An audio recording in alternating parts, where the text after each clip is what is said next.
Y ahora sí, entonces nos metemos en este espacio que la verdad nos encanta realizar, que nos encanta además que nos vengan a visitar. Muchas de las personas que han pasado por aquí quizás es la primera vez que vienen al estudio en persona, que vienen a conocer el estudio de Radio Universidad, así que la verdad que lo celebramos, lo festejamos y porque es un espacio en donde, bueno, justamente, ¿no? Nos podemos encontrar, ¿no? Cara a cara para charlar con nuestros concejales y concejalas, porque vamos a dar inicio entonces a este espacio, Concejales a la Carta. Como adelantaba Maggi en el bloque anterior, hoy nos visita Hilario Gali. Hilario Gali, que es el presidente del bloque del Partido PRO en el Honorable Consejo Deliberante de Olavarría.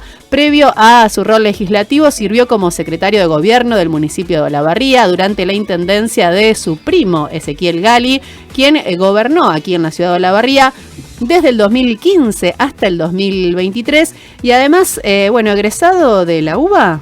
Sí, licenciado en administración. No, en economía. Sí. Ah, bien, teníamos ahí que confirmar ese dato. Bueno, bienvenido, Hilario. Buen día, ¿cómo estás? Bueno, muchas gracias. Buen día. Gracias por la invitación y un saludo muy especial a los locutores en su día. Ah, gracias. No sé si hay dentro del staff. Soy yo. ¿Vos sos locutora? Bueno, sí. Feliz día. Gracias. Y bueno, un saludo también a toda tu audiencia. Bueno, muchas gracias. Gracias por acercarte, Hilario. Bueno, como decía, para nosotras es importante tener este espacio de diálogo, de poder, preguntarles y saber en qué andan nuestros concejales, en qué están trabajando. Así que, bueno, espero que estés listo y preparado para responder varias preguntas. Para iniciar, preguntarte esto, ¿no? ¿Cómo se viene desarrollando tu labor en este 2026? Sabemos que arrancaron, ¿no? Intensamente, ¿no? Con las sesiones en el Consejo Deliberante, pero, digamos, de forma general, ¿cuál es tu objetivo o en su momento, ¿no? Cuando iniciaste el año, ¿cuál era quizás tu principal objetivo en este año legislativo o qué proyectos habías pensado en presentar y si finalmente los pudiste llevar adelante? Fue todo un aprendizaje, ¿no? Fue todo un tránsito. Obviamente que una cosa es lo que uno se plantea para este 2026, de lo que fue para el 25, de lo que fue para el 24, fue mutando un poco las expectativas y también un poco el rol y la función que nosotros creíamos que era necesario llevar adelante en la tarea legislativa.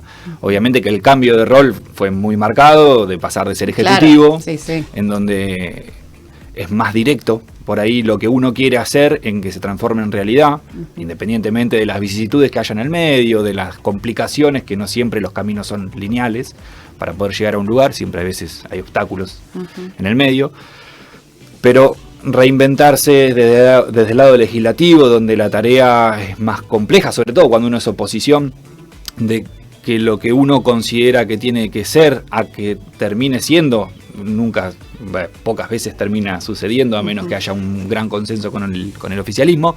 Pero bueno, como te decía, desde el inicio, por ahí el rol nuestro fue un poco más más defensivo, porque obviamente que el oficialismo entró con un rol muy de ataque hacia nuestra gestión, como que todo lo que les iba pasando había sido culpa nuestra. Y de a poco, claramente, en la medida que ellos empiezan a ejecutar su propio plan de gobierno, uno empieza también a encontrarse con estas diferencias de criterio, de concepción de lo que tiene que ser el Estado. Y desde ese lugar cada uno trata también de poner arriba de la mesa su agenda o su forma de hacer las cosas. Obviamente que los ataques de a poco van mermando, pero seguimos al día de hoy, después de casi 2 años y medio de gestión de la actual administración, que todavía siguen pensando que todas las cosas que les pasan mal son culpa nuestra. Entonces tenemos ese doble rol de volver a informar en algunos casos qué fue lo que realmente pasó, qué fue lo que realmente hicimos, y no permitir que solamente quede arriba de la mesa lo que una porción de la población intenta instalar constantemente. Entonces tenemos, por un lado, el de revivir lo que fue la gestión, poner arriba de la mesa las cosas buenas que se hicieron. Obviamente que las cosas malas, nosotros siempre nos hicimos cargo cuando las cosas nos salían mal, siempre levantamos la mano, revisamos, volvimos para atrás y volvimos a ejecutar.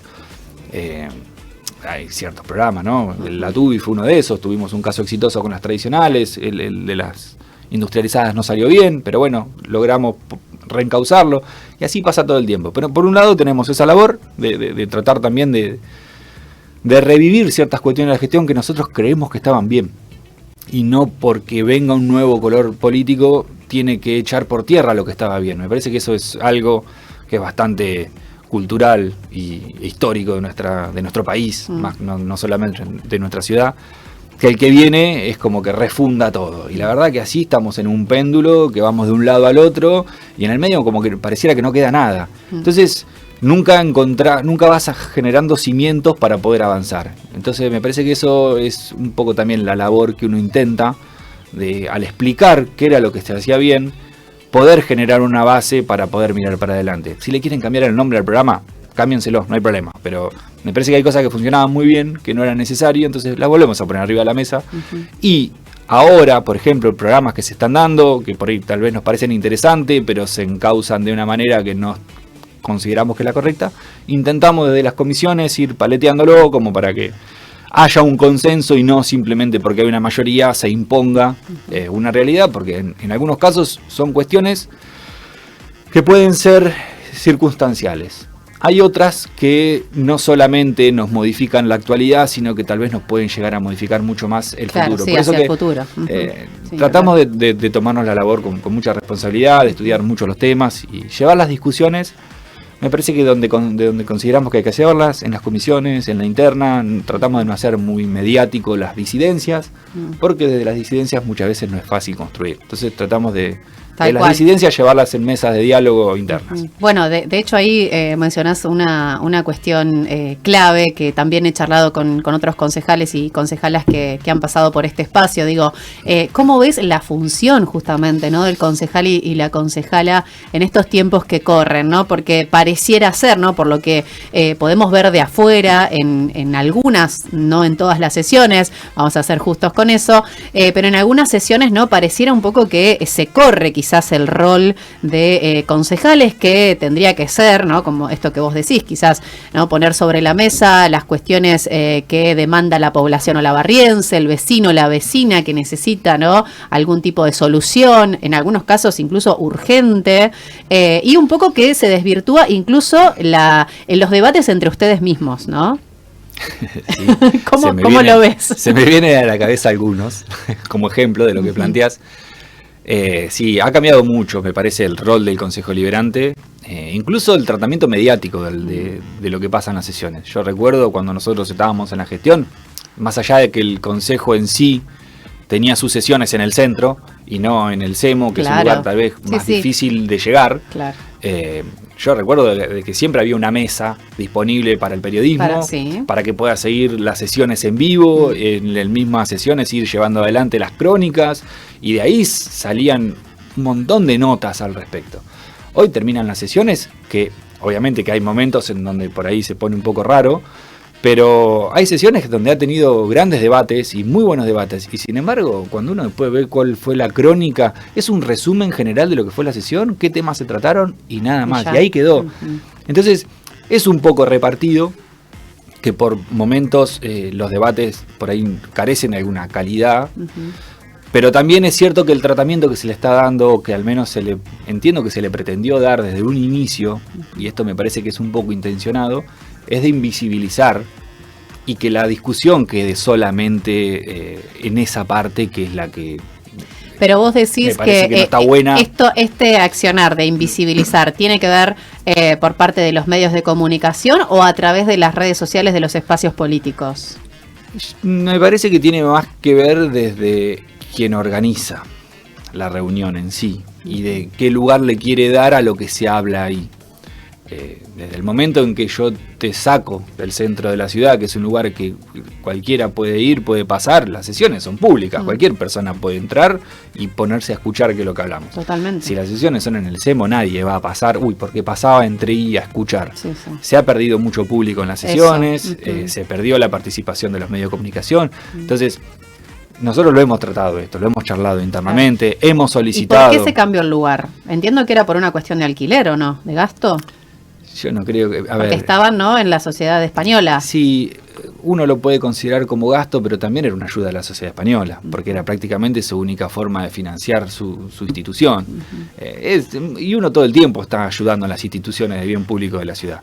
Esa era una forma de ayudar a esa institución y de alguna manera también nos daba a nosotros, Consejo Deliberante, otro poder del Estado, visibilidad de cara al público, y me parece que eso lo hemos perdido un poco.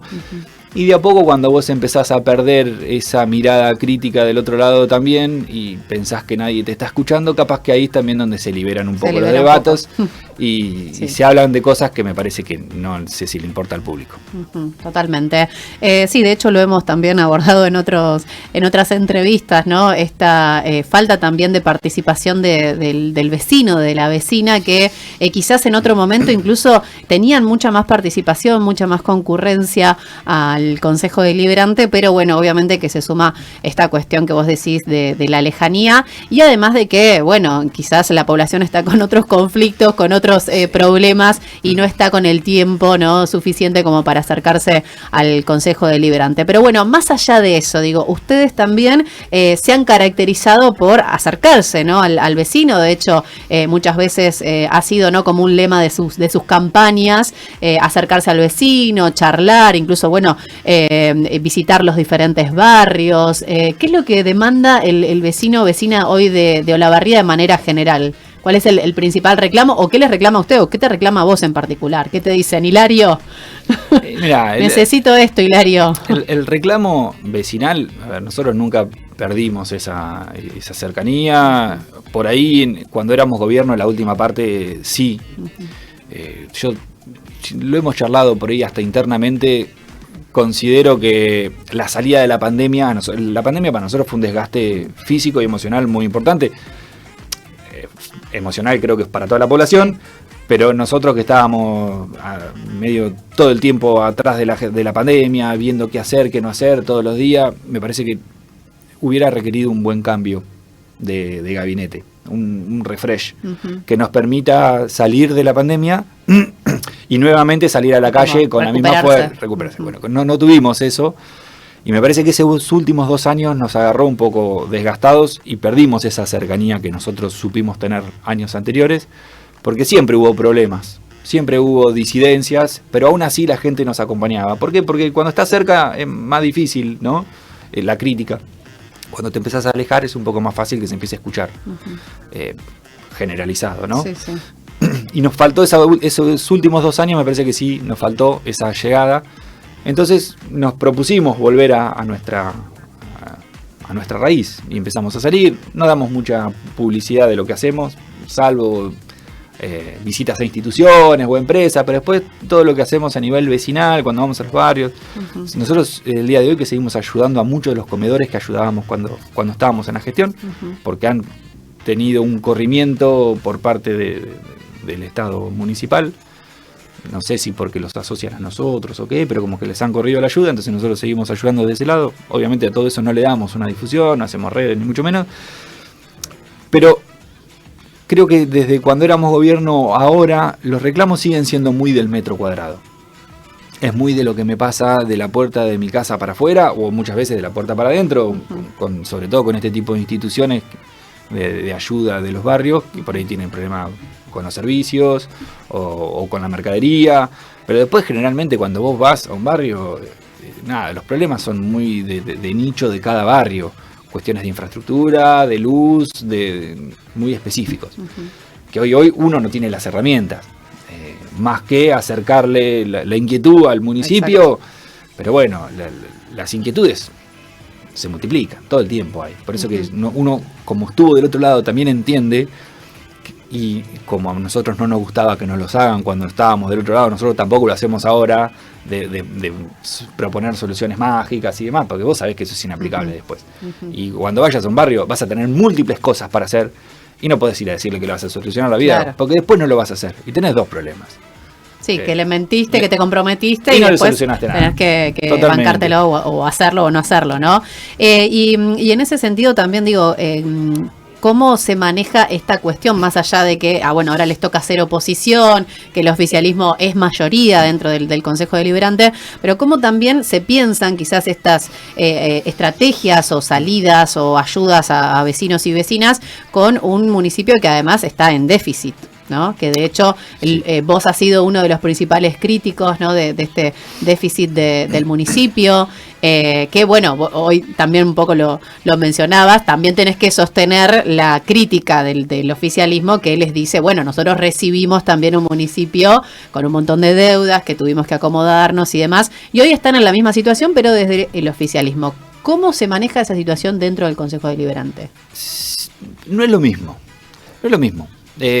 Porque a nosotros también nos tocó recibir un municipio con déficit. Nosotros en el 2015, cuando asumimos, teníamos un déficit que era, en términos, si querés, para dolarizarlo, ¿no? Porque obviamente los ceros se han ido incrementando a lo largo de todo este tiempo.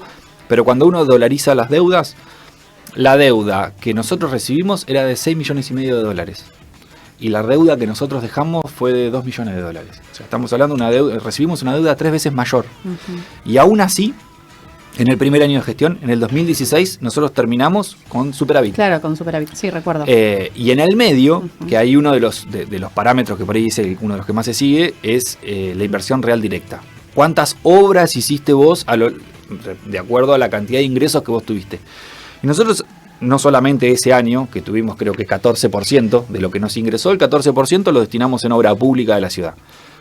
Sino que a lo largo de todo nuestro mandato, con pandemia incluso en el medio, que obviamente la obra pública fue muchísimo menor, nosotros tuvimos un promedio de 12% de lo que nos ingresó en obra pública. Estos 2 últimos años, el primer año tuvieron 5% de obra pública. Y el segundo año fue del 7%. Estamos hablando de obra pública bajísima. Y aún así terminaron con déficit. Recibieron un déficit, sí es cierto, pero era un déficit de obra pública. Que ahí es donde yo siempre hago una diferenciación. El déficit nunca es esperable. Vos me preguntás, ¿querés tener déficit? No. Yo prefiero siempre terminar en superávit o al menos con las cuentas equilibradas. Claro. Ahora, el déficit puede ser mejor o peor, depende de cuál sea el origen, de dónde surge. Si vos tenés un déficit de ingresos, es algo que de repente no es tan culpa tuya. ¿Por qué? Porque, bueno, de repente bajaron mis ingresos porque la situación no está bien, porque hay una recesión. Bueno, me tengo que dar vuelta y elaborar una suerte de plan para tratar de mitigar, y en algún momento voy a tener que ajustar ciertos gastos míos. O podés tener déficit de gastos, y ahí te pongo en 2 tipos de gasto. El gasto corriente, que es el gasto que vos tenés que usar para poner en funcionamiento tu casa, tu municipio, prender la luz, pagar los servicios, pagar los sueldos y no mucho más, y insumos básicos. O podés tener déficit por gasto de capital. El gasto de capital es el que está asociado a la obra pública. Ahora, cuando vos tenés déficit asociado al gasto de capital, es muy fácil, porque de repente retraes un poco la obra pública y es una cuestión financiera, económica, que en el corto o largo plazo lo terminás acomodando. Ahora, cuando el déficit tuyo es de gasto corriente, ahí es donde tenés un problema estructural. Que eso es lo que nosotros estábamos hablando de estos 2 últimos años. El problema que está teniendo el municipio es que no está teniendo obra pública y aún así no está alcanzando. Ellos, obviamente, que intentaron explicar que el déficit venía de la mano de los ingresos, que a ellos les había caído muchísimo el ingreso. Bueno, en una de las últimas sesiones yo le hice un estudio de los ingresos mensualizado, desestacionalizado y ajustados por inflación. Y la verdad que del 2023 a esta parte, los ingresos solamente le cayeron 1,9%. Les cayó, sí, pero no es tan significativo como para decir mi déficit, o al menos el gran déficit que están teniendo, se explica por la caída de los ingresos. Hay un aumento muy grande en los gastos corrientes, que lamentablemente después tampoco es que se ve reflejado en la ciudad. Porque cuando uno sale de la ciudad, y volvemos a lo mismo, las críticas siguen siendo las mismas. Primero, no tenés obra pública, los servicios se han retraído, todos los servicios que brinda el municipio se han retraído. Y bueno, entonces la calidad de vida nuestra no es mejor que antes. Y se está gastando más plata. Entonces, ¿dónde se está gastando la plata? Y eso es lo que por ahí me parece que es la oportunidad que pierde el oficialismo muchas veces de explicar. Porque esos se sientan y tratan de echar culpas al gobierno nacional, porque no están de acuerdo con el seguimiento que está haciendo el presidente de la macroeconomía o su agenda económica, y que culpa de eso ellos no tienen ingresos. Y cuando uno de alguna manera trata de explicarle que los ingresos en realidad, independientemente de que hay cuestiones que sí se retrajeron, pero hay otras que no, y que en el equilibrio los ingresos de ellos siguen siendo los mismos que teníamos nosotros, con mejores variables, porque la inflación bajó, porque el tipo de cambio está estabilizado. Entonces, bueno, ahí es donde empiezan otra vez las culpas nuestras, porque ustedes nos dejaron, porque cuando ustedes estaban haciendo cosas, bueno, pero yo quiero que vos me expliques, o al menos no me expliques a mí, explicarle a la gente en qué estás gastándole plata y por qué no te está alcanzando. Que eso es lo que me parece que, pienso que no es simplemente porque ustedes tuvieron déficit, ellos tuvieron déficit. Bueno, el tema es desde dónde se explican. Y ahí es donde me parece radica la mayor diferencia. El déficit nuestro no era de gastos corrientes, eran de gasto de capital. El déficit de ellos es de gastos corrientes. Entonces, me parece que nos falta la explicación de dónde se está gastando la plata. De hecho, para entenderlo. hubo, ¿no?, algún que otro crítica por la falta de acceso, ¿no?, a esos datos, a esa información. Bueno, ha sido también una de las principales críticas de su espacio, tanto tuyo como recuerdo de Guillermina también. Nos sigue había restringido, comentado. sigue restringido. Nosotros en el Consejo Deliberante vos tenés el RAFAM. El RAFAM, Claro, es el sistema desde el cual se computa, el municipio ingresa todo lo que hace y todos los egresos y todo el personal. ¿Qué pasa con el RAFAM?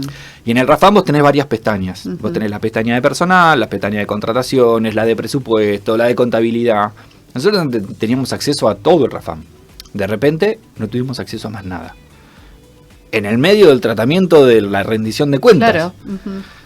Bueno, en las últimas 2 semanas me parece que nos habilitaron solamente la pestaña contable y nada más. Y el día de hoy que solamente tenemos habilitada la pestaña contable. No tenemos habilitada ninguna de las otras pestañas de las contrataciones, del presupuesto, del personal. No tenemos habilitada la pestaña personal. Entonces, cuando vos empezás a ver este tipo de sistemas, te escondo la información, lamentablemente vos me estás dando a que yo piense mal de por qué no me estás permitiendo ver las cosas. Porque obviamente nosotros hemos recibido un montón de críticas de cuando éramos gestión. Pero ¿por qué vos me criticabas? Porque vos sabías qué es lo que yo hacía. Porque estaba todo publicado, porque nosotros estábamos primero en los rankings de transparencia, porque teníamos todas publicaciones, nuestras publicaciones eran públicas, porque tenían acceso al RAFAM, porque estaba todo a la vista. ¿Y cuál es la respuesta de por qué no tienen ese acceso? No hay por qué. ¿Qué han dicho al respecto? No hay por qué. Nada. No, sinceramente no hay una respuesta. Mirá que yo esto, uno lo termina haciendo público y para que la gente lo sepa, pero yo no sé la cantidad de veces que lo hablé internamente en el Consejo, en las comisiones, a presidencia del Consejo Deliberante. Por eso te digo, yo primero trato de llevar las discusiones, no hacerlas públicas, porque a mí no me interesa que esto sea mediático, a mí me interesa tener la herramienta. Ahora, cuando ya llega un momento que ya ni siquiera me respondés y solamente te reís, te sonreís, y bueno, ya ahí me parece que es más una falta de respeto que una trampa. Bien, bueno, tenemos un montón de temas para seguir charlando, Hilario, no me va a alcanzar el tiempo, te vamos a tener que volver a invitar, pero bueno, quería consultarte sobre todo, ¿no?, con esta última situación que se dio justamente en el Consejo Deliberante, que entiendo que tiene que ver con esto que vos mencionabas del déficit que está atravesando el municipio, y bueno, que tiene que ver, ¿no?, con este proyecto presentado de la atención gratuita en el hospital, en el cual, bueno, tu espacio y el resto, ¿no?, de la oposición votó en contra. ¿Querés contarnos un poco cuál fue la justificación ante esa decisión? Bueno, ahí tenés uno de los mejores ejemplos de lo que te decía de la diferencia que hay en la comunicación de las cosas del Consejo Deliberante por la no presencia de los medios de comunicación. Nosotros no votamos en contra de la gratuidad del sistema de salud. Perdón. Sí. Nosotros no votamos en contra de la gratuidad. Nosotros votamos en contra de eliminar una herramienta. Era una herramienta que, más allá de la tasa, que ellos plantean que es inconstitucional, pero que es una tasa que está del año 99, prácticamente si hubiera sido inconstitucional hubiera tenido algún reclamo por parte del Tribunal de Cuentas oportunamente, y generalmente nunca sucedió, no hay ningún reclamo judicial. Incluso en un montón de otros municipios también existe. Entonces, sobre la tasa había un artículo que es el artículo que le permitía al Ejecutivo, le daba una herramienta que le permitía eximir parcial o totalmente a cualquier ciudadano por ciertas circunstancias de pagar esta tasa. O sea, hacerlo gratuito. Esa es la herramienta que se estaba eliminando, la posibilidad de que el Ejecutivo exima al vecino. Directamente eliminaron toda la herramienta. Entonces es todo gratuito. Que lo que yo les planteo es mantener la herramienta, eximí a todas las personas que vos quieras, si vos considerás que condición 1, 2 y 3 tienen que atenderse gratuitamente en el hospital, que lo hagan, me parece perfecto, no está en contramano, incluso nosotros ya lo habíamos hecho desde el año 2023, que ya no se estaba cobrando por la atención en el hospital. Pero después está la condición 5, que es la persona que tiene un buen pasar económico, pero que decide no tener una obra social o una prepaga. Entonces, esa persona que puede pagar, que lo pague. Me parece que es una cuestión hasta de equidad, que no tiene que ser simplemente gratuito para todos. ¿Por qué? Porque después vos tenés otra situación que tiene que ver con las obras sociales y con las prepagas. No todas tienen convenio con el hospital. O sea, yo me acuerdo en su momento te voy a poner números no representativos, de 100 obras sociales, había 30 con las que vos no tenías convenio. Por lo tanto, sus afiliados no se atendían en el hospital, se atendían en las clínicas privadas, que eran con las que por ahí sí tenían convenio, porque todavía no habían llegado a un acuerdo en el nomenclador, en los valores de las prestaciones. Entonces, hoy, esos afiliados no se atendían en el hospital, porque si no vos le generabas una deuda. Claro, se generó una deuda. Ahora, ese afiliado, hoy, se va a ir a atender al hospital, por más que no tenga convenio su prepaga. Se va a ir a atender, o puede que no. Pero vos estás abriendo la ventana a que se dé una situación en un sistema de salud que ya de por sí está castigado. Y no me refiero al sistema de salud pura y exclusivamente municipal. Vos lo hablabas hoy al inicio, antes de empezar a trabajar yo, lo que pasó con CEMED, el Instituto Médico. Sí, las obras sociales están... La salud en quiebra prácticamente. Está compleja en todos lados. Entonces yo lo que le planteaba es, porque ustedes hoy puedan mantener una foto, económicamente hablando, me refiero a que ustedes puedan mantener el sistema tal cual está hoy, no significa que mañana lo puedan hacer. Entonces, no elimines la herramienta, porque si mañana se complica, vos la vas a necesitar y no la vas a tener. No era una cuestión de estar en contra de la gratuidad. Hacelo gratuito, sin eliminar la herramienta. Esa es la única cuestión. Incluso nosotros en comisión intentamos presentar un proyecto alternativo. Les pregunté al presidente de legislación si había posibilidad de modificar algunas cuestiones como para poder acompañarlo, y me dijeron que no. Bueno, claro. Listo. Sí, de hecho, bueno, una de las principales críticas que nosotros compartimos de Federico Aguilera es que, bueno, justamente este proyecto había estado varios meses en comisión. Sí, bueno, ahí también son esas trampitas comunicacionales de los meses en comisión. El proyecto entró en septiembre del año pasado. Nosotros en octubre tuvimos comisión e hicimos consultas al Ejecutivo. Una suerte de varias preguntas. Las respuestas llegaron el 4 de mayo. Entonces, si yo te hago preguntas y vos me respondés 6 meses después, 7 meses después, porque estoy hablando de octubre, nos respondieron el 4 de mayo. Entonces, yo solamente el periodo de tratamiento, entre comillas, real que tuvo el expediente, es de mayo en adelante. Es desde el momento en que yo tuve las respuestas y que me pude... Y solamente pasaron 2 comisiones, porque después de eso lo llamaron... Nosotros tenemos las comisiones los lunes, está Infraestructura y Hacienda, y los martes está Legislación.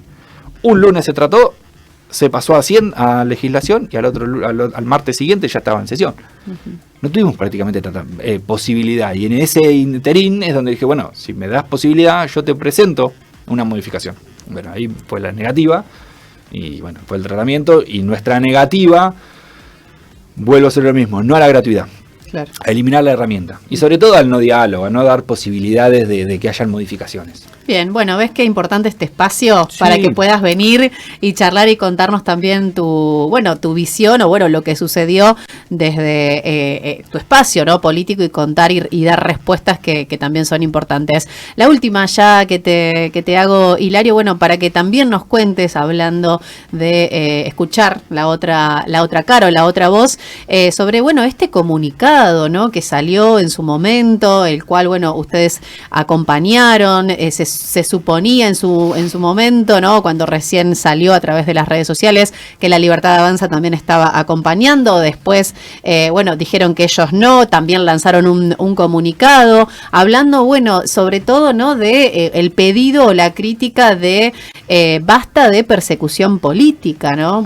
¿Querés contarnos algo al respecto? Mirá, fue cuestiones muy internas, o sea, eso se trató, se habló con todos los bloques, hubo acompañamiento, incluso en un primer momento la idea era que el comunicado salga con los logos, no con los nombres, Tal vez uno de los espacios tenía una cierta complicación porque tenía que pedir autorizaciones partidarias, entonces dijimos, bueno, pongamos los nombres, pero para ese momento ya teníamos los logos de todos. O sea, si vos me diste tu logo, de alguna manera me estás dando tu consentimiento. Claro. Pero bueno, nosotros no nos quisimos centrar mucho en la polémica de sí o no. Me parece que lo importante era poner arriba de la mesa esta defensa, porque a nosotros todo el tiempo, obviamente, hay muchos empleados municipales que obviamente no se van a referenciar con nosotros porque estarían en las antípodas o tal vez tendrían una cierta incomodidad con nosotros, pero hay muchos empleados que sí, fueron 8 años que trabajamos juntos. Y la municipalidad no son solamente los funcionarios, claramente. No, por la supuesto. Municipalidad, por el contrario, esto es como los equipos de fútbol. Sí. Los jugadores pasan, la hinchada siempre está. Bueno, y con algunos nosotros hasta hemos entablado amistades y demás. Entonces, lamentablemente, las quejas nos llegan constantemente, sobre todo del área de salud. Salud está bastante castigado. Como nos pasa a nosotros, también le pasa a Pancho, del radicalismo, o a algunos de los chicos de la libertad. Incluso, si vos te pones a pensar, ¿cuándo fue? En el fin, después de la elección anterior, que a Karina Startag, que está histórica en el teatro, fue candidata de la lista del radicalismo y automáticamente la corrieron. Y bueno, ahora pasaba con una chica que había participado en la lista con nosotros. Entonces, por ahí ese mensaje me parece que es un poco peligroso, que no podés participar en una lista que sea opositora a la mía, porque si no después te tengo que reubicar en el trabajo. Cuando, a ver, me parece que lo que hay que evaluar es cómo uno desarrolla la tarea. Y ahí se empezaron a mezclar un poco también las situaciones, porque después dicen, ustedes estaban en la gestión, ustedes también perseguían. A mí me parece que también no hay que abusar de la palabra, ¿no? De persecución, porque es una palabra que tiene un peso muy importante. A mí me parece que hay una diferencia muy grande de entro a la gestión, remuevo a los funcionarios que están, porque no son funcionarios que me representen o que me respondan políticamente. Pongo a mi equipo, porque yo cuando hice una campaña con un equipo político, yo me acuerdo en un converso que estuvo Gustavo Rago, que él decía que nosotros lo habíamos perseguido porque cuando nosotros entramos lo sacamos de la jefatura y lo pusimos en un consultorio.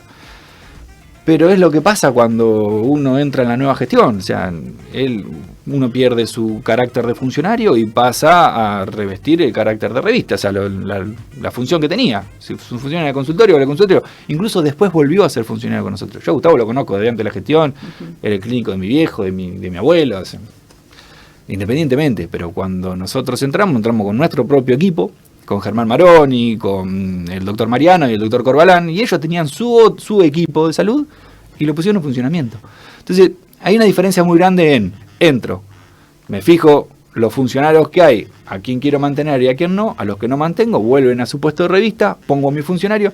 Distinto es al empleado que cumple funciones administrativas o personal de obrero y servicio, que como no me gusta lo que piensa, que como no me gusta qué es lo que opina en redes sociales, lo cambio de lugar. Incluso la persona con la que nosotros estábamos haciendo referencia, cuando la corrieron del lugar, sin previo aviso, sin ni siquiera que esté al tanto del director del área, no fue un pedido del director del área, fue un pedido que vino de otro lado. Entonces ahí es donde uno empieza a entender que hay algo más atrás. Cuando la cambian de puesto, cuando llega a su nuevo puesto, lo primero que le dice su nueva jefa es, ahora sí vas a aprender con quién meterte y con quién no. Entonces, no es simplemente una suposición que es algo político, sino que fue totalmente direccionado. Me parece que no está bueno el mensaje que se está dando, no está bueno que se trabaje así, y nosotros lo único que tratamos de hacer es apelar a la nueva gestión, a que cese de este tipo de hostilidades y de bravuconadas para con algunos empleados, porque como te decía antes, nosotros estamos de paso en la función, y ellos son los que quedan, y va más allá del cambiar de un puesto laboral. Muchas veces también hay toda una dinámica familiar de fondo que es la que te está afectando, y por supuesto el daño psicológico que se genera de todos los días tener que ir a trabajar en un lugar en donde vos te sentís incómodo. No está bueno. Totalmente. Hilario, bueno, te voy a deber un montón de preguntas que me quedaron ahí dando vueltas, pero seguramente vamos a hacer una segunda vuelta de este Concejales a la Carta, porque bueno, obviamente nos quedan un montón de temas por abordar, pero si querés cerramos con la pregunta de siempre, ¿no? ¿Cuáles son tus expectativas a futuro? O si tenés ¿tenés algún proyecto ahí dando vueltas que quieras abordar en este lugar, ¿no? que te toca ocupar en este año, que es de concejal? Mira, ahora estamos en tratamiento de 2 proyectos muy importantes en el Consejo, 2 propuestos por el Ejecutivo. Uno con el que tengo cierta coincidencia y nos parece que estamos un poco de acuerdo, simplemente hay que tratar de encontrarle formas para que no tenga ningún tipo de conflicto, que es el de la Guardia Urbana, la creación. Sí. Y después tenemos otro un poco más polémico, con el que obviamente nosotros no estamos de acuerdo, y mucho menos de la forma que se está planteando, con la tasa a los generadores eólicos. Volvemos a lo mismo, por ahí se está mirando muy una foto de hoy puedo recaudar más y se está perdiendo de vista lo que esto nos puede llegar a generar, de posibilidades de inversión y de erradicación de nuevos, o judicialización misma de esta misma tasa. Por eso me parece que ahí tenemos 2 grandes proyectos que hay que ponerle especial atención, porque no tienen que ver exclusivamente con algo circunstancial, sino son esas cuestiones que te hablaba de que pueden traer una cola importante. Entonces ahí tenemos 2 grandes proyectos que me parece es importante tratar. Esperemos que el Ejecutivo tenga la permeabilidad necesaria como para aceptar algunas sugerencias al respecto, pero bueno, estaremos trabajando con eso. Y bueno, y ahora también está un poco medio el paréntesis mundialista, claro. En donde por ahí uno intenta hablarle a la gente por ahí no está con mucha intención de escucharte, así que también uno respeta esas cuestiones, pero obviamente esto va a terminar en cualquier momento, y cuando termine, bueno, se nos viene el receso ahora en julio. Y agosto me parece que va a arrancar bastante fuerte, sobre todo porque viste que está esto sobrevolando de que no sabemos si hay desdoblamiento, no hay desdoblamiento, se adelantan las elecciones o no, y para cuando te querés acordar, si las elecciones son en mayo, los tiempos son muy rápidos, y bueno, ahí nos vamos a encontrar en la calle por ahí con otro traje. Bueno, me gusta eso, así que seguiremos atentamente esta cuestión. Y bueno, me parece muy interesante lo que decías también del rol de los medios de comunicación, así que tomamos, levantamos esa propuesta, esa idea, y estaremos también más atentas también a todo lo que sucede en el Consejo Deliberante. Lo intentamos, obviamente, yo en su momento iba a cubrir cuando estaban en el Salón Español, pero sí, es cierto que quizás ahora con el tema de la distancia se nos complica un poco más. Pero bueno, por eso hemos instaurado este espacio para invitarles y que vengan y dialoguemos y tengamos este espacio para encontrarnos, no solamente ustedes con nosotros como medio de comunicación, sino también con la comunidad olavarriense. Así que te agradecemos muchísimo este tiempo, ¿no? que te has tomado, Hilario, y bueno, bienvenido cuando quieras a la radio, ¿eh? Cuando ustedes quieran, yo siempre estoy disponible. Dale, muchas gracias. No, gracias a ustedes. Bueno, así pasaba Hilario Gali en un nuevo encuentro de concejales a la carta.